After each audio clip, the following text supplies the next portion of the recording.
Waaqayyo abbaa Yesuusiin hin fakkaata? Eeyyee. Baay'ee gaariidha. Yesuus nyaateera moo hin nyaanne? Inni kun namummaa isichanni yeroo nama Naa ta'e biyya deebisaa lafaa deemi. irratti argame. Naa Isa deebisaa deemi. mul'isuudha. Isa Isa rakkoon qabu. mul'isuudha. Naa deebisaa deemitti dhufna. Yesuus nyaateera moo hin nyaanne? Nyaateera. Dhugeera. Dhugeera. Dadhabeera rafeera. Dadhabeera rafeera iyyee. Koorameera illee seexanaan. Qoorameera. Mo'ateeras Amaloota waan Yesuus hundumaa. argisiisan kana lafatti Waaqayyo abbaan argisiise immoo natti himi. Okay, baay'ee magaariidha gaaffiin kee.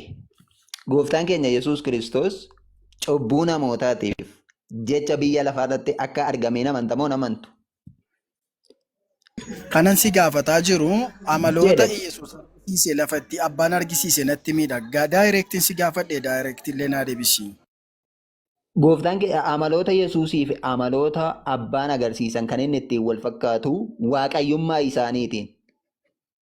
Sii galeera gooftaan keenya Yesuus Kiristoos amala waaqayyummaa isaa yeroo agarsiisu abbaa fakkaata. Sii galeera miti waaqayyo abbaa jechuudha. Waaqayyo abbaa wajjin akka jiruu fi waaqayyo abbaa akka inni fakkaatutu mul'isa. Amalli inni ittiin immoo nama ta'ee nama cubbamaa kana cubbuu isaarraa bilisa baasuuf oolaa mudaa hin qabne ta'ee dhiiga isaa dhangalaasee saba addunyaa kana fayyisuuf kan inni ittiin mul'ate immoo foon uffatee nama ta'eeti. Nama ta'eetu namarraa cubbuu isaa irraa dhiquudhaaf dhufa. Waan hundumaa yeroo godhu Dogoggora kee wajjin sa'aatii dheeraa si dhaggeeffannee obboleessoo boca Yesuus yookaan immoo qirtsi Yesuus lafa sii kaa'in sitti dubbadha. Yesuus nama. Yesuus bifa kee fakkaata. Na fakkaatee si fakkaatee dhalatee bocaan inni ifatti kun qabnu namummaa qaba. isaati. Miila Namummaa lama isaati qaba. inni kun. Dhaggeeffadhu miila Namummaa lama isaati. qaba. Harka lama qaba. Funyaan lama qaba. Ija lama qaba. Ni nyaata. Akkuma keenya gara bobbaa ni deema. Ni dadhaba, Funyaan ni lama? rafa, ni kadhata. Namni funyaan lama qaba? Funyaan lama qaba namni. Na dhaggeeffataa deemi qalbiidhaani. Yes. Kanaaf gara Phexrositti yoo deebine namoonni maal laan jedhu waa'ee koodheetu namoota bartoota gaafate kaan barsiisaa kaan masii kaan kanadha lafa keenyaan Phexros atoo maal jettannaan ati masii ilma waaqayyoo isa jiraataati jedhe malee ati waaqayyoo waaqa waaqotaati ittiin hin jenne nama ta'uusaa Okay. bartoonni iyyuu Masiicha dubbatan. ilma waaqayyoo isa jiraata. Gaaffii gaafachuu fi deebii xumurachuun murteessaadha. Yes. Isa kanaaf obboleessi keenya kan inni si gaafachaa ture lafa itti Iyyasuus Kiristoos ofii isaatii ani waaqayyoodha jedhe shoortiidhuma ishee kana qofaa ani waaqayyoodha inni amlaakneenyi bakka inni jedhe qofaa si gaafatee isuma kana qofaa fidiif. Okay, amma ga'aatii baay'ee gaariidha yaadi kee naa galeera wanti itti dubbatte hundumtisaa garuu wanti hubachuu qabdu abbaan waaqayyoodha. Aniif abbaan tokko jechuun isaa immoo waaqayyummaa isaa mul'isa. Aniif Mul'isu. abbaan tokko Hin maaliif mul'isu. hin mul'isu? Hin mul'isu. Ishi. Maaliif hin mul'isu? Kun kee gaariidha. Anaaf abbaan tokko kan jedhu anaaf abbaan waaqummaa keenyaan tokko jedhe tun taanee tokko jedhe. Waaqummaa keenyatti tokko hojii goonutti tokko jedhe tun taanee anaaf abbaan tokko jedheeti haasa'e.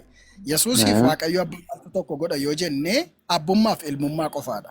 Tokko abbummaaf ilmummaa isaanii keessatti immoo ergamaa ta'uusaa fi ergaa ta'uusaati. Ergaan eenyudha? Waaqa abbaadha. Ergamaan eenyudha? Yesuus Kiristoos mataa isaatiiti. Kanaaf ergama irratti tokko hojii irratti tokko garuu waaqummaa of keessaa hin qabu Yesuus. Liqimsi. Waaqummaa qaba. Waaqummaa qaba. Eeshi wangeela Yohaannis boqonnaa 11 baasammas. Ittiin camadiinaa sanatti ammallee Ooyika, ajaa'ibaan namni kun qabatee na jiru dhaggeeffadhu. Waaqa jechuun maal jechuudha? Waaqummaa jechuun hiikuma waaqayyoon atti. waan hundumaa isa uume jechuudha. Yesuus Kiristoos immoo waan hundumaa uume. Hin uumne. Wangeela Yohaannis boqonnaa 1:1-3. Ilaa dhiifama naa godhaa warri manaa. Ajaandaa isin gaafattanii Yesuus bakka itti ofii isaatii ani waaqayyoodha jedhe nuuf fidiidha. Mucaan immoo asii fuudheetu wangeela Yohaannis guutummaa nuuf fichisiisaa jira. Ittaafuuf immoo deebii kana toophikii manni kun qabate irratti deebii nuuf haa laatu. manarratti deebii nu falatu. Toppikii manarratti. Isuma irratti deebiidha. No, So Saaxilaa hin kaa. Usad. Ani karaadha dhugaadha jireenya. Wangeelaanis boqonnaa 14 akkuma akkas jedhee ani waaqayyoodha kan jedhu tiksiisaa nu laatu. Bakka dhumaadha kun. eeshi hiika waaqayyoo natti himi. Hiika waaqayyoo. Gooftaa Gaafataa jiru gaaffiidhaan gaaffinaa Ooyika. kennitu hin taane akkuma Yesuus karaa dhugaadha jedhee ofiisaati arraba isaarraatii dubbate ani waaqayyoodha kan jedhee arraba isaarraa dubbate sana nuuf kenniidha. Kanuma laa wantichi. Tokko hiika sittan hima ammas. Wangeela Yohaannis boqonnaa 13 lakkoofsa 13 dubbisi. Ani barsiisaan keessaniif gooftaan keessan jedha. Eeshi gooftaa jechuun maal jechuudha? Ani waaqayyoodha bakka inni itti jedhe. Inni amalaak nenyi baallee hobbetuun qaaluu bicha ነው የፈለገንኛ Eeshi ammas wangeela Yohaannis boqonnaa 20 Waaqayyo koo gooftaa koo Maaltaate keessa fiigaa argati. Maaltee miti. Sittan hima na dhaggeeffadhu. Waaqayyo koo gooftaa koo jedhee yeroo Toomaas sagadeef naaf hin sagadin jedheera. Ani waaqayyoo miti jedheera. Ani gooftaa miti jedhee beeka. Kana naa deebisi. Utuu gooftaa miti ta'e ergamoonni yeroo namni sagadanii fi nuyi ergamoota. Eeshi ammas mul'ata Yohaannis dhaqe ofuma isaatii kan inni siin jedhe kan inni jedhe waaqayyoon akka inni ta'e mul'ata Yohaannis boqonnaa Ani pheenxee keessa waaqoma bichaa wajjin walii galaan dhugaa dubbachuu fi mucaan ana olii gadi. Yohaannis boqonnaa tokko lakkoofsa 17 dhaqeen sii dubbisaa qoy. Adaraa Sillaasee olii gadi hin fiigin. Mul'ata Yohaannis maal deebii barbaadde miti mul'ata Yohaannis dhaqe. Mul'ata Yohaannis boqonnaa tokko lakkoofsa 17. Yemmuun isa argee dhala dhaggeeffadhu. Akka nama du'ee miilla isaa jalatti nan kufe. Inni immoo harka isaa mirgaa ana irra kaa'ee hin sodaatin. Inni duraa inni booddee sana inni jiraatu sana takkallee du'een ture. Amma garuu kunoo baraa hamma bara baraatti jiraachuuttan jira. Du'a irratti balbala iddoo warra du'anii banuu irrattis ani gooftummaa qaba. Ammas wanta amma ta'utti jiru wanta kana booddee ta'uuf jirus isa argite caafi ittiin jedhe. Inni duraas inni booddee sana jedha. Gooftummaa waan hundumaa irratti gooftummaa akka qabu dubbata. Gooftaa Yesuustu dubbata jechuudha iddoo kana. Erga du'ee du'a moo'ee ka'e Yohaannisitti mul'ate jechuudha. Kana caalaa maal barbaadda amma waaqayyummaa gooftaa Yesuus irratti? Ibaqaala baay'ee fageessiti. Obboleessoo thank you baay'ee galatoonni. Wallaggaa Finfinneedha ammas deebiin kee. Gooftummaa isaa si gaafanne miti. Waaqummaa isaa si gaafanne. Gooftaa jechuun maal jechuudha? Gooftaa jechuun waaqa jechuun miti. Allahu akbar. Waaqayyo jechuun amma siin baasa man iddoo baay'een sii kennamu. Afaan sarara kan itti barbaadden jedhe malee akka inni waaqayyoon ta'e. Obboleessu. Phexrosis dubbateera. Phexrosis akka inni waaqayyummaa qabu dubbateera. Ergaa Phexros lammaffaa boqonnaa tokko lakkoofsa 3 dhaqee dubbis. Gooftaa Yesuus akka inni waaqayyummaa qabu. Obboleessu. Yes. Dubbii afaan Yesuus irraa ba'e nu dhiyeessi Rabbi yoo sodaatte isa si uume yoo sodaatte amma nutti daneessite nus dadhabnee irra guyyaadha lafti. Dubbii Inni afaan mul'ata Yohaannis amma kan afaan Yesuus keessaa ba'edha. al tokko dhaggeeffadhu. Dubbii afaan Yesuus irraa bahee ani waaqayyoodha na waaqessaa ka jedhe lafa kaa'iin jiru bar beekuma si gaafanna malee idimee likkii gaafataa turre gaaffii kana jechuudha si galee akkan jirre numa beekna. Garuu immoo eddi jirattee itti rakkataa jiraatte caaffata haaraa yoo qabaatte nuuban hin dubbisnaa jechuuf obboleessa. Amala waaqayyoo ammati waaqayyo jechuu hiika isaa amman barretti yoomiyyuu siif hin galu. Hiika waaqayyoo galu. Waaqayyo jechuun maal jechuu akka ta'e isa jiruuf isa jiraataa akka ta'e. Inni jiruuf inni jiraatu immoo Yesuusidha.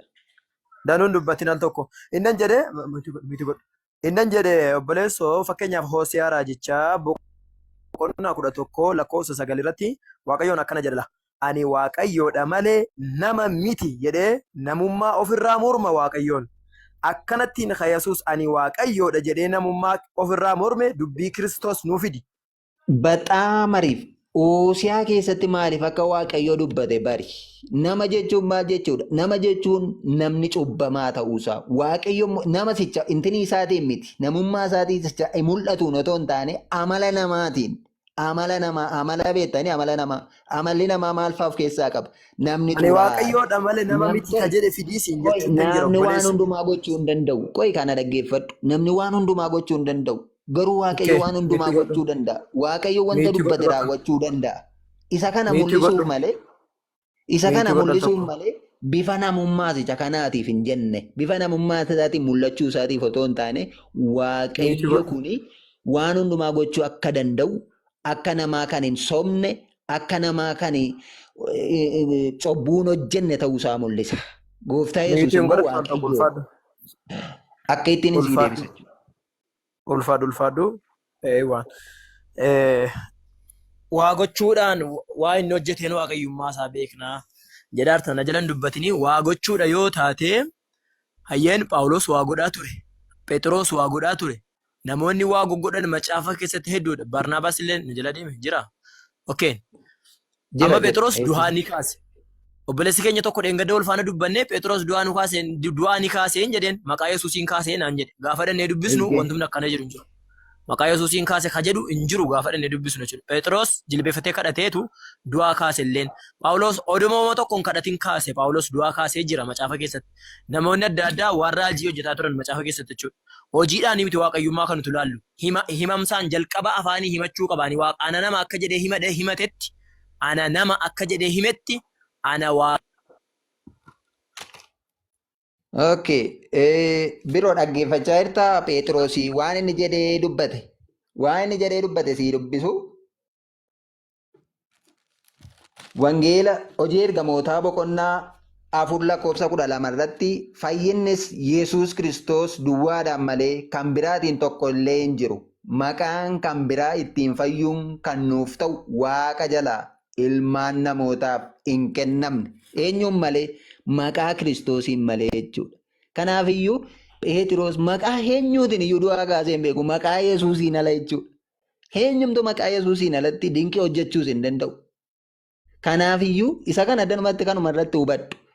Inni kun yaada mataa keetiiti. Jilbeenfatee kadhatee du'aa kaaseen sun Yesuusumaan kadhateetu du'aa kaase. Maaliif hojii ergamootaa boqonnaa 4:12 irratti Yohaannis fayyinnis Yesuus Kiristoos duwwaadhaan malee kan biraatiin tokko illee hin jiru jedhee dubbate jechuudha.